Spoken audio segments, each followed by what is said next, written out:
Hello guys, నేను మీ చండిక. ఈ వీడియోలో మీకు Bigg Boss season 8 day 36 review ఇస్తాను. అండ్ రివ్యూతో పాటు రాయల్ క్లాన్కి ఫుడ్ లిమిట్ చేసి తప్పు చేశారా, వైల్డ్ కార్డ్ ఎంట్రీస్ వల్ల మణికంఠ ఇంకా స్ట్రాంగ్ అవుతున్నాడా, రాయల్ క్లాన్ వాళ్ళు ఓజీ టీంలోంచి స్ట్రాంగ్ ప్లేయర్స్ని తీస్తున్నారా లేకపోతే అనర్హులను తీస్తున్నారా, ఇవన్నీ తెలుసుకోవాలంటే ఈరోజు వీడియో కంప్లీట్గా చూడండి, స్కిప్ చేయకుండా. And please like, share and subscribe to my channel for more reviews.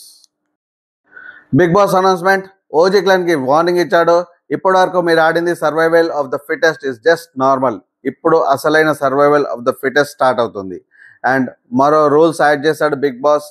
ఇప్పటి వరకు బెడ్రూమ్ అండ్ రేషన్ టాస్క్ రెండు కూడా ఓజీ క్లాన్ గెలిచారు కాబట్టి నబిల్ మెగా చీఫ్ కారణంగా నబిల్ డిసైడ్ చేస్తాడు రాయల్ క్లాన్ ఏ రూమ్లో పడుకోవాలి, రాయల్ క్లాన్కి ఎంత రేషన్ ఇవ్వాలన్నది. OG clan discussion. Royal clan వాళ్ళు ఎవరు ఎంత ఫిట్టెస్ట్, ఎవరు ఏ టాస్క్కి ఎలా ముందుకు వస్తారు, ఎవరు పర్ఫార్మెన్స్ ఎలా ఉంటుందని చెప్పేసి డిస్కషన్ అనాలిసిస్ చేయడం స్టార్ట్ చేశారు. అండ్ కట్ చేస్తే Gangavva, Manikanta, Nabil funny discussion. So Gangavva వచ్చేసి మణికంఠని, నీకు అసలు ఎప్పుడు ఏడుస్తూ ఉంటావు, నీకు అంత గుర్తొస్తే పోయి మీ పిల్లల దగ్గర కొండుపో, ఇక్కడికి ఎందుకు వచ్చినావు అని చెప్పి. మణికంఠ మటుకు లేదు లేదు నేను వెళ్ళను, నాకు డబ్బులు కావాలంటే, మనకు పైసలు కావాలంటే ఇక్కడ ఉండాలి, పిల్లలు కావాలంటే వెళ్ళిపోవాలి, కావాలంటే నేను నామినేట్ చేస్తా, నెక్స్ట్ వీక్ వెళ్ళిపోవాలంటే లేదు లేదు నేను ఉంటా అంటాడు. ఆ తర్వాత వీక్ పోతా అంటే లేదంటాడు. So Gangavva back to back పంచులు డైలాగులు వేసింది. ఫస్ట్ డే అయితే ఇలా ఉంది, తర్వాత ఎలా యాక్టివ్గా ఉంటుందో తెలియదు. కానీ Vishnu and Rohini discussion about Manikanta. So Manikanta గురించి డిస్కషన్ ఏంటంటే, ఎప్పుడు సేవ్ అవుతున్నాడు, కార్నర్ చేస్తున్నారని చెప్పేసి బయట జనాలు ఫీల్ అవుతున్నారు అంటే విష్ణు రిప్లై దానికి, ఎస్ మాకు కూడా అర్థమైంది, ఎవ్రీ వీక్ సేవ్ అవుతున్నాడు అంటే డెఫినెట్గా అక్కడ తను కార్నర్ అవుతున్నట్టు చూపిస్తున్నట్టు ఫోకస్ అవుతుందని మాకు అర్థమైంది. బట్ ఇక్కడ జరిగేది వేరు, అతను మమ్మల్ని టార్చర్ చేస్తున్నాడు, ఎప్పుడు హౌస్ అందరు ఆయనకు సపోర్ట్ చేస్తుంటారు ఎప్పుడు ఏడ్చినా కానీ. సో ఇక్కడ జరుగుతున్నది వేరు, బట్ అక్కడ పోర్ట్రేట్ అవుతుంది వేరు అన్నది విష్ణు కన్ఫర్మేషన్. కట్ చేస్తే మరో డిస్కషన్ గంగవ్వ తోటి. ఓజీ క్లాన్ వాళ్ళు గంగవ్వ కంపల్సరీ అందరికి మిల్క్ ఇవ్వాలి, మీరు అందరితో పంచుకోవాలి ఒక ఇంట్లో ఉన్నప్పుడు అని చెప్పేసి ఫన్నీ డిస్కషన్తో ట్రై చేసి అండ్ ఎమోషన్స్తో ఇంక్లూడ్ చేసి, లేదు నేను పెద్దదాన్ని అట్లీస్ట్ నాకన్నా ఇవ్వాలని చెప్పేసి బ్లాక్మెయిల్ చేసింది గంగవ్వ ఓజీ క్లాన్ వాళ్ళని. కట్ చేస్తే OG clan and royal clan discussion చేసుకొని అంట్లు తోమే పని అవినాష్కి ఇచ్చారు. సో అవినాష్ అంట్లు కడగడం స్టార్ట్ చేశాడు. అండ్ అవినాష్ డిస్కషన్ ఏంటంటే, అసలు మేము తినంది కూడా మేము కడుగుతున్నాం అని చెప్పేసి ఏడ్చుకుంటూ వెళ్ళి కడగడం స్టార్ట్ చేశాడు. But later on Hariteja help చేసింది, as well as Manikanta help చేశాడు. అండ్ యష్మికి నచ్చలేదు, మణికంఠ హెల్ప్ చేసింది.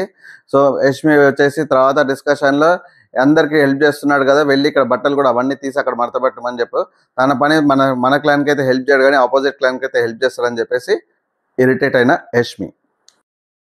గార్డెన్ ఏరియాలో తేజ అల్లరి. అండ్ తేజ వల్ల ఒక చైర్ ఇరిపోయింది గార్డెన్ ఏరియాలో. అండ్ బిగ్ బాస్ నబిల్కి పనిష్మెంట్ చేయమని చెప్పాడు. నబిల్ తేజని కుక్కలా పడుండు అని చెప్పి కుక్క పనిష్మెంట్ ఇచ్చాడు. అండ్ కొంచెంసేపు ఎంటర్టైన్ చేయడానికి ట్రై చేశాడు తేజ. Big Boss announcement. ఇప్పటివరకు జరిగిన ఛాలెంజెస్, ఇప్పటివరకు జరిగిన ఆట అంతా కూడా రాయల్ క్లాన్స్ వాళ్ళు బయట నుంచి చూశారు, మీ గురించి క్లియర్గా తెలుసు. సో కాబట్టి ఇప్పుడు ఈ వీక్ రాయల్ క్లాన్ వాళ్ళు ఓజీ క్లాన్ వాళ్ళని నామినేట్ చేస్తారు. ఒక్కొక్క పర్సన్ ఇద్దరిని నామినేట్ చేస్తాడు అండ్ రీజన్స్ చెప్పి నామినేట్ చేస్తారు. ఎవరైతే అనర్హులు, ఎవరైతే ఫిటెస్ట్ కాదో వాళ్ళని నామినేట్ చేస్తారని చెప్పేసి బిగ్ బాస్ అనౌన్స్ చేశారు. Hariteja nominated Yashmi and Prithviraj. యష్మిని నామినేట్ చేసిన రీజన్, గ్రూపిజం ఆడుతున్నావు and revenge and safe game ఆడుతున్నావు.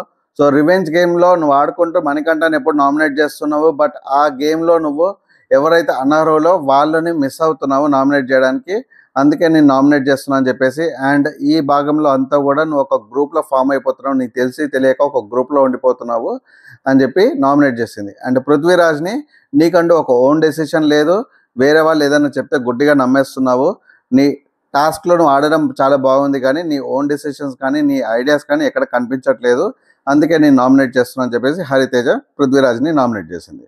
ఈ రెండు నామినేషన్స్ మీకేమనిపిస్తుందో కమెంట్స్లో చెప్పండి. నేను ఫైనల్గా అందరు నామినేషన్స్ చెప్పాక నా క్లారిఫికేషన్ నేనేందో చెప్తాను. Gautam nominated Vishnupriya and Yashmi. So Vishnupriya nominate చేసిన రీజన్, నువ్వు కప్పు కొట్టడానికి నీ టార్గెట్ అనేది మిస్ అవుతున్నావు, నీ ఫోకస్ అంతా ఇంకో దగ్గరకు వెళ్తుంది, సో నీ ఫోకస్ లేదు కాబట్టి నేను టార్గెట్ చేస్తున్నా అని చెప్పేసి విష్ణుప్రియ అని అన్నాడు. అండ్ విష్ణుప్రియ డిఫెండ్ చేసుకోవడానికి ట్రై చేసింది. లేదు నేను నాలాగానే ఉంటాను, నేను కంపల్సరీ కప్పు కొట్టాలనే రాలేదు, ఫస్ట్ నేను గేమ్ అర్థం చేసుకోవాలని వచ్చాను, గేమ్ అర్థం చేసుకుంటున్నాను, నాకు టైం పడుతుంది అండ్ నేను ఒక్కొక్క స్టెప్ ఎక్కుతున్నాను. సో నేను చీఫ్ కావాలంటే కూడా నేను అన్ని ప్రిపేర్ అయ్యే నేను చీఫ్ అవుతాను. జస్ట్ అలా వచ్చింది కదా ఛాన్స్ ట్రై చేయాలంటే ట్రై చేయడానికి కాదు, నాకు అర్థమైంది నేను గెలవగలుగుతాను అనుకుంటేనే నేను స్టెప్ ఫార్వర్డ్ చేస్తాను. అంతవరకు నేను టైం తీసుకుంటాను. మేబీ ఉంటే ఉంటాను, లేకపోతే పోతాను. ప్రేక్షకులు నన్ను ఆదరిస్తే నేను ఉంటాను, నేను నాలానే ఉంటాను. కప్పు కొట్టాలనో లేకపోతే ఏదో చేయాలని చెప్పేసి నేను నా యాక్టివిటీని, నా క్యారెక్టర్ని నేను చేంజ్ చేసుకున్నాను చెప్పేసి విష్ణు డిఫెండ్ చేసింది గౌతమ్తో. And Gautam second nomination Yashmi. ఒకటి రివెంజ్ నామినేషన్ రీజన్ అయితే, రెండో రీజన్ వచ్చేసి, సో ఇక్కడ యష్మి డిఫెండ్ కొంచెం నార్మల్గా అనిపించింది, ఐ మీన్ కొంచెం కరెక్ట్గా అనిపించింది. సో నేను రివెంజ్ నామినేషన్ చేస్తున్నాను కరెక్టే, బట్ అట్ సేమ్ టైం కూడా నేను ఓన్లీ రివెంజ్ నామినేషన్ క్యాలిక్యులేట్ చేసుకోవట్లేదు. ఆ టైం లోపల వాడు ఏదైనా తప్పులు చేస్తే ఆ తప్పులు వేరే వాళ్ళతో కంపేర్ చేస్తే ఎక్కువ ఉంటే నేను మణికంఠ నామినేట్ చేస్తున్నాను. జస్ట్ రివెంజ్ ప్లేస్లో తీసుకొని రివెంజ్ కన్సిడర్ చేసి రివెంజ్ నామినేషన్ చేయట్లేదు అని చెప్పేసి యష్మి డిఫెండ్ చేసుకోవడానికి ట్రై చేసింది. మీకేమనిపించిందో కమెంట్స్లో చెప్పండి. నైని భావిని నామినేటెడ్ విష్ణుప్రియ అండ్ కిరాక్ సీత. విష్ణుప్రియని నామినేట్ చేసిన రీజన్, నీలాంటి మనకి ఈ ఆపర్చునిటీ చాలా తక్కువ వస్తుంది, ఇలాంటి ఆపర్చునిటీ చాలా తక్కువ మందికి వస్తుంది అండ్ నీకు వచ్చింది, బట్ నువ్వు ఇది సద్వినియోగం చేసుకోవట్లేదు. ఎక్కువ రోజులు ఉండాలని కానీ లేకపోతే ఎక్కువ కప్పు కొట్టాలనే ఇంట్రెస్ట్ అయితే నీ దాంట్లో కనిపించట్లేదు. సో నీకన్నా 10 సార్లు చీఫ్ కావాలని రెడీగా ఉన్న వాళ్ళు అలా చాలామంది ఉన్నారు. సో ఇంట్రెస్ట్ చాలా ఎక్కువ ఉన్న వాళ్ళు ఉంటే బెటర్ అని చెప్పేసి నేను నామినేట్ చేస్తున్నాను. నువ్వు వెళ్ళిపోతే వాళ్ళకి అట్లీస్ట్ ఇంకో ఆపర్చునిటీ వస్తుంది కాబట్టి నేను నామినేట్ చేస్తున్నాను అని చెప్పేసి విష్ణుప్రియ నామినేట్ చేసింది. అండ్ కిరాక్ సీత నామినేట్ చేసిన రీజన్, నన్ను సరిగా నువ్వు వెల్కమ్ చేయలేదు. అండ్ సెకండ్ థింగ్ ఏంటంటే, నువ్వు నామినేట్ చేస్తావు వేరే వాళ్ళని అండ్ వాళ్ళు వెళ్ళిపోతుంటే మటుకు ఎక్కి ఏడుస్తుంటావు. సో నాకు అదేంటో అర్థం కాలేదు. నామినేట్ చేస్తావు, మరి ఎలిమినేట్ అయితే ఏడుస్తావు. ఓకే, ఎమోషనల్ ఉంటుంది, బట్ అదొక కంట్రోల్లో ఉండాలి. అంటే నీకు నచ్చిన వాళ్ళు వెళ్ళిపోతుంటే అది వేరేలాగా ఉంటుంది, నచ్చిన వాళ్ళు వెళ్ళిపోతుంటే వేరేలాగా ఉంటుంది అని చెప్పేసి ఆమె ఇంటెన్షన్తో నైని పావని కిరాక్ సీతని నామినేట్ చేసింది. Mehboob nominated Kirik Sita and Yashmi. కిరాక్ సీతని నామినేట్ చేసిన రీజన్, సరిగా వెల్కమ్ చేయలేదు అండ్ సరిగా కనెక్ట్ అవ్వలేదు. నేను మాట్లాడడానికి ఛాన్సాలు ట్రై చేశాను, బట్ ఎక్కడ కూడా నువ్వు మాట్లాడలేదు అని చెప్పేసి. అండ్ కిరాక్ సీత ఇక్కడ డిఫెండ్ చేసుకోవడానికి ట్రై చేసింది. నువ్వు నాకు చెప్పు ఒక సిచ్యువేషన్, నువ్వు మాట్లాడితే నేను మాట్లాడని సిచ్యువేషన్ చెప్పు అంటే, నేను డైరెక్ట్గా వచ్చి మాట్లాడలేదు, నీతో మాట్లాడదాం అనుకుంటున్నా అని చెప్పేసి. బట్ గ్రూప్ డిస్కషన్లో కానీ నువ్వు ఉన్నప్పుడు కానీ నేను మాట్లాడుతుంటే నువ్వు ఎక్కడ కూడా మాట్లాడలేదు అని చెప్పడం. సో కిరాక్ సీత దానికి డిఫెండ్ చేసుకోవడం ఏంటంటే, నేను స్పెసిఫిక్గా ఏమి కల్పించుకొని మాట్లాడాలని అనుకోలేదు, బట్ సిచ్యువేషన్ వస్తే మాట్లాడతాను, కానీ అలాంటిది సిచ్యువేషన్ అయితే ఏమి లేదు కాబట్టి మాట్లాడలేదు. కలవద్దని ఏమి ఇంటెన్షన్ కాదు అండ్ డెఫినెట్గా మంచిగా మాట్లాడతాను, డెఫినెట్గా 1 వీక్ ఉంటాం కాబట్టి తెలుస్తుంది కదా అని చెప్పేసి కిరాక్ సీత డిఫెండ్ చేసుకుంది. అండ్ సెకండ్ నామినేషన్ యష్మిని నామినేట్ చేశాడు. అండ్ రీజన్, రాయల్ క్లాన్ వాళ్ళని ఎవరిని కూడా హార్ట్ఫుల్లీ వెల్కమ్ చేయలేదు, మీకు నచ్చినట్టు అనిపించలేదు, అందుకే మిమ్మల్ని నామినేట్ చేస్తున్నా అని చెప్పారు. అండ్ యష్మి కూడా ఎక్కువ డిఫెండ్ చేసుకోలేకపోయింది. మేబీ తనకి క్లారిటీ ఉన్నట్టుంది, అందుకనే తను ఎక్కువ డిఫెండ్ చేసుకోలేదు. మీకేమనిపించిందో ఈ సిచ్యువేషన్లో కామెంట్స్లో చెప్పండి. టేస్టీ తేజ తనదైన శైలిలో ఫస్ట్ అందరికీ వార్న్ చేశాడు, నాకు ఛాన్స్ ఉంటే నేను అందరినీ నామినేట్ చేస్తాను, ఎందుకంటే మీరు ఎవ్వరు కూడా అసలు మార్నింగ్ సాంగ్ చేసినప్పుడు ఎవ్వరు కూడా డ్యాన్స్ సరిగా ఆడట్లేదు, కొంతమంది పడుకుంటున్నారు, కుక్కలు మొరగడం అయింది, అసలు అంత యాక్టివ్గా ఉండాలి స్టార్టింగ్ టైంలో, అంటే పాటకి ఎంత మంచి డ్యాన్స్ చేయాలి, వెల్కమ్ చేయాలి డేని, అక్కడైతే ఎవరు వెల్కమ్ సరిగా చేయట్లేదు. సో నాకు ఛాన్స్ వస్తే మటుకు అందరినీ నామినేట్ చేసడానికి నేను రెడీగా ఉన్నాను. అండ్ నామినేషన్స్కి ఇద్దరికే చేయాలి కాబట్టి సో ఇప్పుడు ఇద్దరిని నామినేట్ చేస్తున్నాడు, కిరాక్ సీతని అండ్ మణికంఠ. అండ్ కిరాక్ సీతని నామినేట్ చేసిన రీజన్, తను డిసిషన్ ఇమీడియట్గా చేంజ్ చేసుకుంది, అది నాకు నచ్చలేదు, అందుకే నామినేట్ చేస్తున్నాను.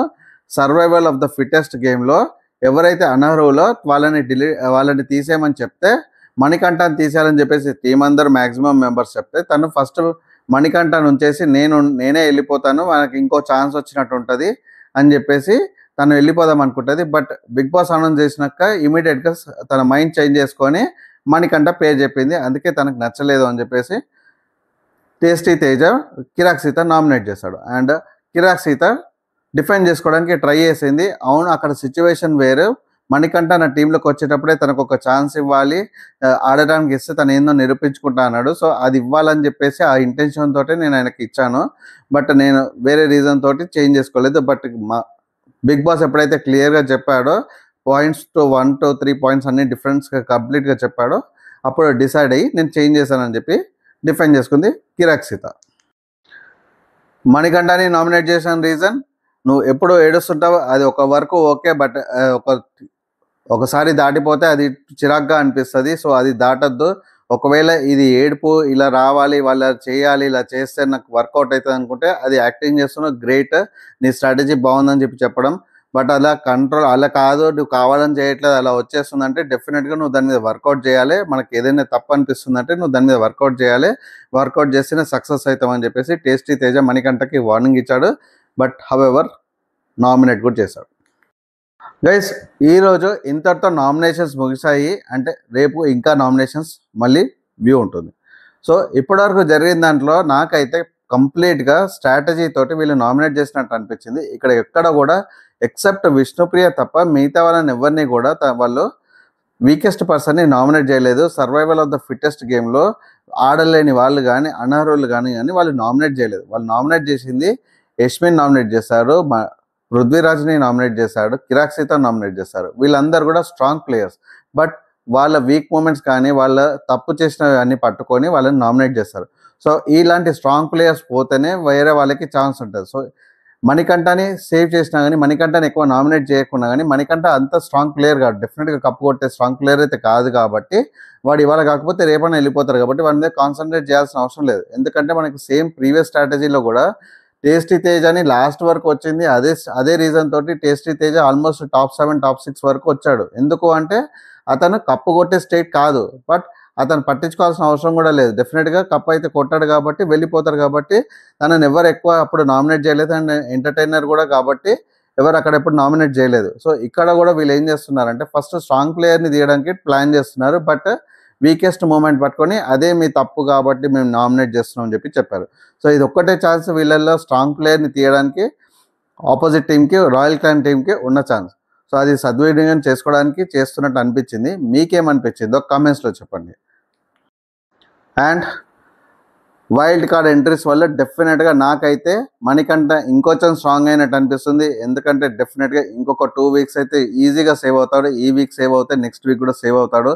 సో మణికంఠకి ఇంకొంచెం స్ట్రాంగ్ అయ్యాడు. మణికంఠ డెఫినెట్గా గేమ్ ప్లాన్ చేంజ్ చేసుకోవాలి, ఆడాలి. ఇప్పుడు కూడా అదే స్ట్రాటజీస్తో ఉంటే డెఫినెట్గా వర్కౌట్ కాదు.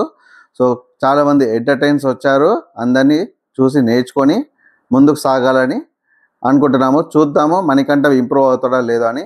సో ఇది ఈరోజు రివ్యూ. సో మీకేమనిపించిందో కమెంట్స్లో చెప్పండి. And please like, share and subscribe to my channel for more reviews. నేను మీ చండికా సైనింగ్ ఆఫ్.